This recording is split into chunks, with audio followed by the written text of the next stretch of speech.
Maka satu ketika baginda Rasul ditanya, ayyul mu'minina akmalu imanan, orang mukmin yang paling sempurna imannya itu siapa ya Rasulullah?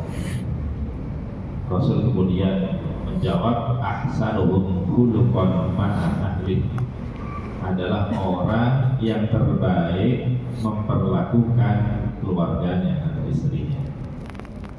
Jadi tatkala seorang suami dia berperilaku baik kepada istrinya, itu bukan hanya sekadar hubungan sosial, tapi baiknya suami kepada istri itu adalah mencerminkan keimanannya kepada Allah. Sampai-sampai Rasul menobatkan orang yang paling sempurna imannya adalah lelaki yang terbaik memperlakukan istrinya. Maka istri itu menjadi barometer baik buruknya suami, dilihat bagaimana dia memperlakukan istrinya. An-nisa ma'ahanahunna illa la'im wa ma'akramahunna illa karim. Wanita tidaklah menghinakan wanita kecuali laki yang hina, tidaklah memuliakan wanita kecuali laki yang mulia. Maka mulia dan hinanya seorang suami tergantung bagaimana dia memperlakukan istrinya. Maka jadilah suami-suami takut Allah, bukan suami-suami takut istri. Kalau orang itu takut sama Allah, maka seorang suami ini akan menjaga istrinya. Kenapa? Karena istri ini titipan Allah, dulu amanat dari Allah Subhanahu wa taala. Tatkala ijab kabul, maka saksinya bukan hanya tetangga, saudara. Transaksinya ya, ijab kabulnya bukan hanya dengan mertua, tapi ijab kabul itu juga disaksikan oleh Allah. Maka konsekuensi dari pernikahan bukan dengan keluarga, tapi di hadapan Allah Subhanahu wa taala. Maka bertakwalah kepada Allah. Dan tidak hanya iman yang sempurna, tapi juga suami terbaik. Itu adalah suami yang paling baik memperlakukan istri. Khairukum li ahli, kata Nabi. Suami terbaik, lelaki terbaik di antara kalian adalah lelaki yang terbaik memperlakukan istri. Maka jangan sampai ada ucapan belum didelok dhisik, wong wedok kaya apa. Enggak peduli. Kita baik sama istri itu bukan karena istri kita baik, tapi karena ini perintahnya Allah Subhanahu wa taala. Jadi jangan saling menuntut. Sama dengan anak hormat kepada orang tua, bukan karena orang tuanya berjasa. Mau orang tua berjasa apa tidak, mendidik apa tidak, apapun itu, tapi kita menghormati orang tua itu wabil walidaini ihsana. Itu perintah Allah Subhanahu wa taala. Maka tatkala seseorang itu takut sama Allah, pasti dia akan baik-baik terhadap istrinya. Maka suami terbaik itu bukan suami yang paling banyak nafkahnya, belanja pirang puluh juta, pirang ratus juta, bukan. Suami terbaik bukan dilihat pangkatnya, bintang berapa, bintang 4 atau bintang 7.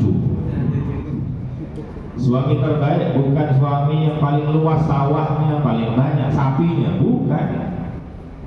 Tapi suami terbaik adalah suami yang terbaik memperlakukan istrinya sendiri, bukan istri tetangga. Kadang istri sendiri disentak-sentak, nang istri tetangga mesem-mesem, lain yang repot. Maka ini itu istrinya sendiri. Maka itu parameter istri. Suami yang terbaik adalah suami yang takwa kepada Allah, takut sama Allah, akhirnya dia memperlakukan baik kepada istrinya. Maka satu ketika ada orang datang kepada Al-Hasan bin Ali. Datang kepada Al-Hasan bin Ali. Ini berarti cucunya Sayyidina putranya Sayyidina Ali, Al-Hasan bin Ali radhiyallahu anhu.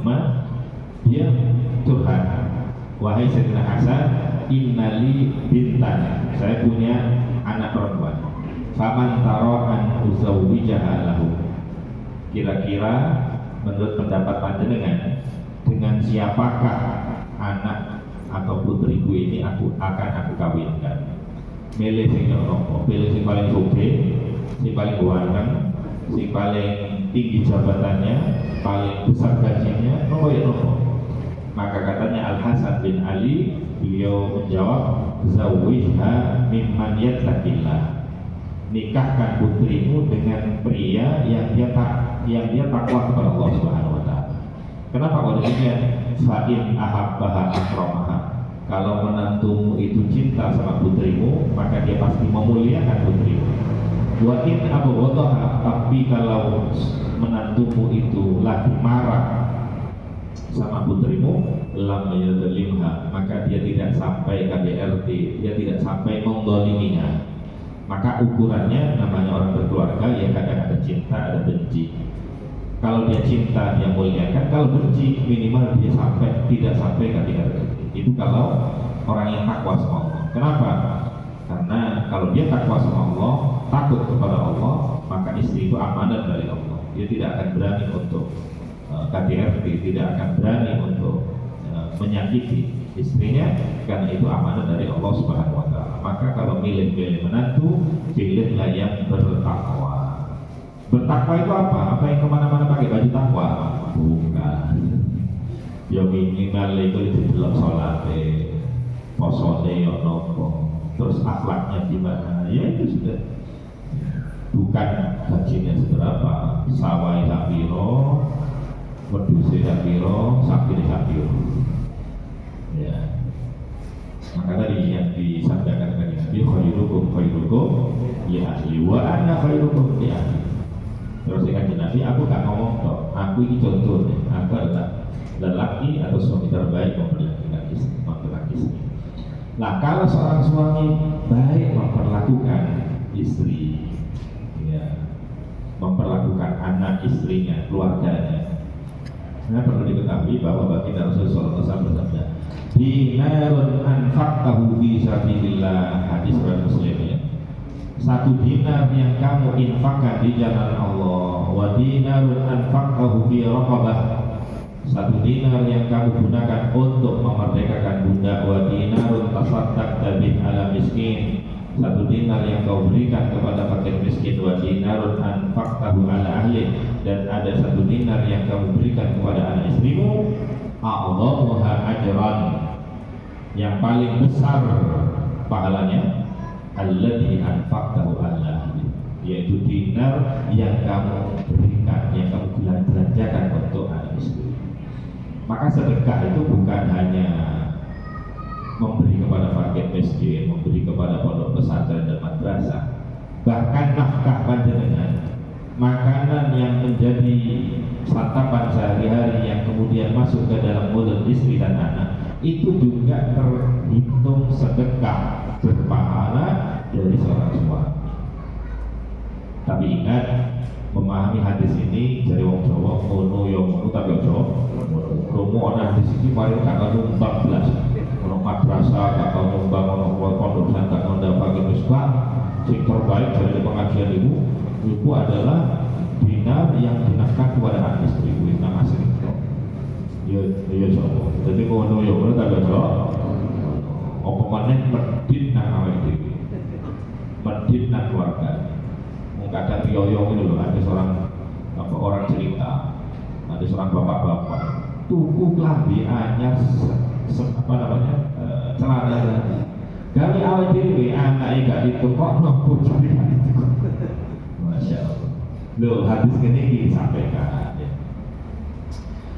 Maka perempuan itu tercipta dari tulang rusuk, maka jangan suruh dia jadi tulang punggung. Maka orang itu kemudian menikah, itu artinya seseorang itu bertanggung jawab untuk memberikan nafkah. Jadi bukan hanya kok apal sih kobul saja, bukan, tapi dengan dia menikah, bersedia menikah, mau menikah, artinya dia siap untuk memikul tanggung jawab yang sebelumnya ada di pundaknya seorang ayah atau mertua, kemudian pindah kepada seorang suami. Maka dengan demikian, maka taatnya juga berpindah. Yang dulu seorang putri ini taatnya kepada seorang ayah, sekarang berpindah, ayahnya melempar taat itu kepada suami. istri harus taat kepada suaminya, ya, karena beratnya tanggung jawab seorang suami. Kemudian urusan keluarga itu tidak melulu urusan nafkah berupa materi, berupa uang. Tidak hanya itu. Bagaimana seorang suami itu memerlukan yang terbaik, bukan belanjanya paling banyak, bukan. Ibnu Katsir di dalam tafsirnya berkata, wa kana min akhlaqihi sallallahu alaihi wasallam annahu jamilul ishrati daimul bishr. Termasuk akhlak baginda Rasul sallallahu alaihi wasallam yang itu menjadi teladan buat kita adalah Kanjeng Nabi itu baik di dalam pergaulan bersama istri, daimul bishri, senantiasa mukanya berseri-seri. Dan datang ke rumah bertemu dengan istri senyum, istrinya juga senyum.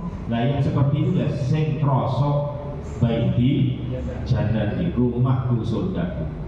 Kalau ada orang kaya rumahnya mewah dan megah, tapi begitu suami masuk muring-muring, sing wedok muring pisan, itu jadi neraka, bukan hati jadi surga. Maka rumah tangga menjadi surga apa neraka bukan karena bangunannya, tapi bagaimana pergaulan sehari-hari dan sikapnya. Dan itu dicontohkan